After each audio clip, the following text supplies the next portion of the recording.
नमस्कार दोस्तों, मैं हूं मोहित कुमार। दोस्तों, करंट अफेयर्स की इस नई पहल में आपका एक बार फिर से स्वागत है।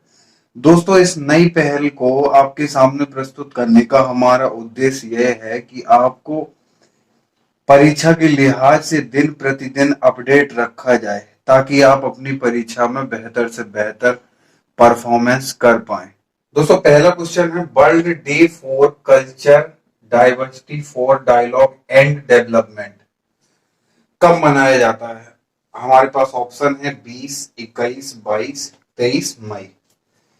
दोस्तों, जो world day for culture diversity and dialogue and development है वो दोस्तों 21 मई को मनाया जाता है। दोस्तों, यूनेस्को ने शेयर अवर हेरिटेज कैंपेन के एक हिस्से के रूप में संस्कृति तक पहुंच को बढ़ावा देने के लिए इस दिवस को मनाना शुरू किया है।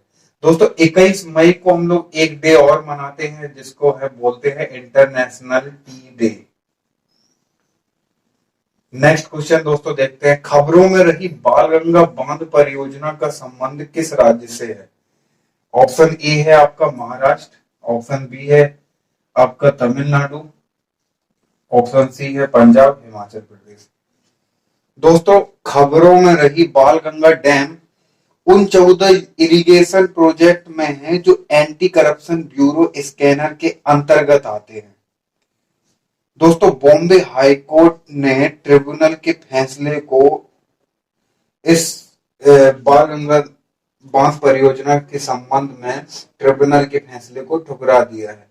तो दोस्तों, जो बाल गंगा बांध परियोजना है वो आपके महाराष्ट्र राज्य से संबंधित है। दोस्तों, नेक्स्ट क्वेश्चन है हमारा, डिब्रू सैखोवा नेशनल पार्क का संबंध किस राज्य से है? दोस्तों, हम लोगों ने अभी तक डिब्रू धाम सुना होगा जो कि असम में है। तो दोस्तों, ऑप्शन हमारे दिए हैं कंफ्यूज करने के लिए, मैं पश्चिम बंगाल भी दिया है। पश्चिम बंगाल है, अरुणाचल प्रदेश है, झारखंड है, लेकिन इसका करेक्ट आंसर है असम। दोस्तों, थोड़ा और जान लेते हैं, जो डिब्रू सैखोवा नेशनल पार्क है वो लोहित आपके डिब्रू नदियों से घिरा हुआ एक द्वीप है। जो डिब्रू सैखोवा है वो लोहित और डिब्रू नदियों से घिरा हुआ एक द्वीप है। जो डिब्रू सैखोवा आपका है ये राष्ट्रीय उद्यान भी है और इसके साथ साथ बायोस्फीयर रिजर्व भी है। दोस्तों, नेक्स्ट क्वेश्चन चौथा हम लोग देखते हैं, खबरों में रही पैगोंग त्सो झील का संबंध किस राज्य से है? ऑप्शन ए है लद्दाख, ऑप्शन बी है आपका अरुणाचल प्रदेश, ऑप्शन सी है आपका जम्मू कश्मीर, ऑप्शन डी है आपका सिक्किम। दोस्तों, हाल ही में ये चर्चा में इसलिए है क्योंकि भारतीय और चीनी सैनिकों के बीच लड़ाई के चलते ये चर्चा में हुई है। दोस्तों, ये लद्दाख में पैगोंग त्सो झील ये आपके लद्दाख राज्य लद्दाख यूटीज एरिया में स्थित है। दोस्तों, ये आपका लद्दाख में ये झील आपकी 4350 मीटर की ऊंचाई पर है और ये एक लैंडलॉक आपकी झील है, मतलब कि पूरी तरह से स्थलाबद्ध लैंडलॉक। ठीक है दोस्तों, पांचवा क्वेश्चन देखते हैं हम लोग।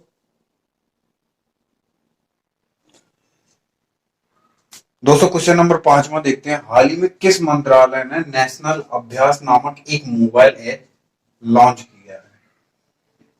ऑप्शन ए है संस्कृति मंत्रालय, रक्षा मंत्रालय, मानव संसाधन विकास ह्यूमन रिसोर्स यानी कि होम मिनिस्ट्री, गृह मंत्रालय। दोस्तों, हाल ही में आपका मानव विकास संसाधन मंत्रालय ने जी मैन और नीट 2020 के लिए बच्चों को मॉक टेस्ट देने के लिए एक ऐप लॉन्च किया है जिसे नेशनल अभ्यास ऐप बोलते हैं। दोस्तों, ये ऐप एनटीए यानी कि नेशनल टेस्टिंग एजेंसी द्वारा विकसित किया गया है। ये जो ऐप है वो एनटीए द्वारा विकसित किया गया, नेशनल टेस्टिंग एजेंसी। दोस्तों क्वेश्चन नंबर 6वां है, निम्नलिखित कथनों की सत्यता की जांच कीजिए। कथन पहला है, नदी व हिमनद का जल लवणीय होता है, जब और कथन दूसरा है आपका, महासागरों एवं समुद्रों का जल अलवणीय होता है। दोस्तों जो नदी और हिमनद होते हैं उनका उनका जो वाटर होता है वो प्योर होता है, उसमें लवण की मात्रा यानी कि नमक सॉल्ट की मात्रा बिल्कुल नहीं होती है। तो ऑप्शन आपका पहला तो गलत हो गया। महासागरों एवं समुद्रों का जल अलवणीय होता है, नहीं दोस्तों, महासागरों एवं समुद्रों का जल बहुत ही ज्यादा, क्योंकि यहां से ही हमें नमक प्राप्त होता है। दोस्तों लवणता वो होता है प्रति 1000 ग्राम जल में नमक की मात्रा, जो भी प्रति प्रति 1 लीटर जल में जो भी मतलब नमक की मात्रा होगी, जितने ग्राम होगी वही उसमें वो आपका लवण की मात्रा होती है। दोस्तों इजराइल स्थित डेड सी एक ऐसा एरिया है जहां जो सबसे ज्यादा लवणीय जो लवणीय सागर है, वहां वहां की जो लवणता है वो 340 ग्राम पर 1 लीटर ऑफ वाटर है, 1 लीटर ऑफ वाटर। दोस्तों नेक्स्ट क्वेश्चन हम लोग देखते हैं, निम्नलिखित में से क्या महासागरीय गतियों का एक प्रकार है। ऑप्शन ए है तरंग, ऑप्शन बी है आपका ज्वार-भाटा, ऑप्शन सी है आपका महासागरीय धाराएं और सभी। दोस्तों जो महासागरीय गति है वो महासागरीय गति है 3 चीजों पर डिपेंड होती है, एक तो तरंगों पर, ज्वार-भाटा पर और महासागरीय धाराओं पर। तो इसका करेक्ट आंसर होगा सभी, और इसका आंसर होगा नॉन ऑफ दीज, क्योंकि ये दोनों अपोजिट आंसर्स हैं। भारतीय सीमा का वह दक्षिणतम बिंदु जो सुनामी के कारण डूब गया था। दोस्तों ऑप्शन आपके दिए गए हैं, इंदिरा पॉइंट, कन्याकुमारी, रामेश्वरम आइलैंड, मिनिकॉय। ये देखो, ये दोस्तों सारे चीज हैं आपके, ये हिंद महासागर में है आपके इंदिरा पॉइंट, ये सारे।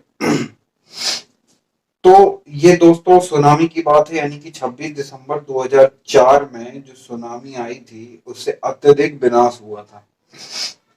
और जो सुनामी है दोस्तों वो एक जापानी भाषा का शब्द है, जिसको पोता श्रव्य तरंगे यानी कि हार्बर वेव्स भी बोलते हैं, हार्बर वेव्स भी बोलते हैं। तो दोस्तों जो सुनामी आई थी वो भारतीय सीमा का दक्षिणतम बिंदु जो डूब गया था वो था इंदिरा पॉइंट। दोस्तों नेक्स्ट क्वेश्चन हम लोग देखते हैं, क्वेश्चन नंबर 9 देखते हैं दोस्तों, निम्नलिखित कथनों पर विचार करें। क्वेश्चन नंबर 9 में है, महासागरीय धाराएं भूमध्य रेखा के निकट उत्पन्न होती हैं, जबकि ठंडी धाराएं ध्रुवों के निकट। दोस्तों ये हमारा ग्लोब है, ठीक है, ये हमारी भूमध्य रेखा हो गई, ये हमारे पोलर हो गए यानी कि ध्रुव हो गए, ठीक है, और ये हमारे भूमध्य रेखा है। तो जो गर्म धाराएं हैं दोस्तों वो महासागर के निकट उत्पन्न होती हैं, यानी कि वो भूमध्य रेखा से ध्रुव की ओर गमन करती हैं, इस तरह से, इस तरह से। और जो ठंडी धाराएं हैं वो ध्रुवों के निकट उत्पन्न होती हैं, यानी कि इधर पे उत्पन्न होंगी और भूमध्य रेखा की ओर जाएंगी, ऐसे। तो दोस्तों जो गल्फ स्ट्रीम है वो एक गर्म धारा है जो कि भूमध्य रेखा के निकट उत्पन्न होती है और ध्रुवों की ओर जाती है।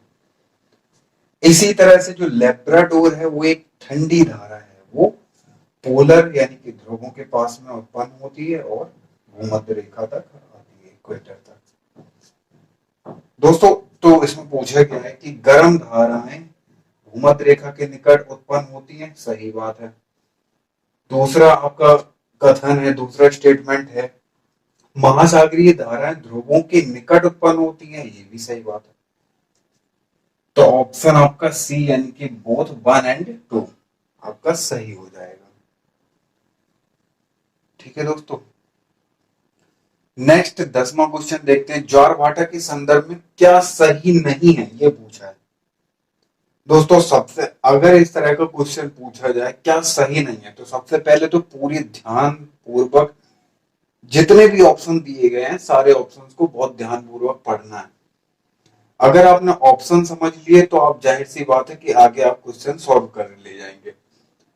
तो दोस्तों ऑप्शन ए है हमारा, दिन में 2 बार महासागरीय जल का उठना गिरना आपका क्या कहलाता है, ज्वार-भाटा। सही बात है, जब ज्वार-भाटा आते हैं तो दिन में 2 बार जल, महासागरीय जल 2 बार उठता गिरता है। ऑप्शन बी है, केवल चंद्रमा की गुरुत्वाकर्षण के कारण पृथ्वी के निकट पर ज्वार-भाटा आता है। ठीक है। ऑप्शन सी, पूर्णिमा अमावस्या के दिन उठने वाले ज्वार को बृहद ज्वार कहते हैं, सही बात है। ठीक है। ऑप्शन डी है आपका, उच्च ज्वार नौ संचालन में सहायक होता है, ये भी बिल्कुल सही बात है, अगर वो नौ संचालन की दिशा में हो तो, क्योंकि वेव्स आएंगे अगर वो सेम दिशा में आते तो ठीक है, नहीं तो अपोजिट होगा तो विपरीत बल का उपयोग करना पड़ेगा। तो ऑप्शन बी दोस्तों है, केवल चंद्रमा की गुरुत्वाकर्षण के बल के कारण पृथ्वी, नहीं, केवल चंद्रमा की गुरुत्वाकर्षण से ही ज्वार-भाटा उत्पन्न नहीं होते, बल्कि सूर्य के गुरुत्वाकर्षण बल के कारण भी ज्वार-भाटा उत्पन्न होते हैं। तो यहाँ पर केवल नहीं होगा, यहाँ पर सूर्य भी होगा। तो ऑप्शन आपका यही वाला गलत है, यानी कि ये सही ऑप्शन है। तो दोस्तों आज की सीरीज में बस इतना ही। नेक्स्ट सीरीज में कुछ और क्वेश्चंस के साथ हम मिलेंगे, तब तक के लिए नमस्कार।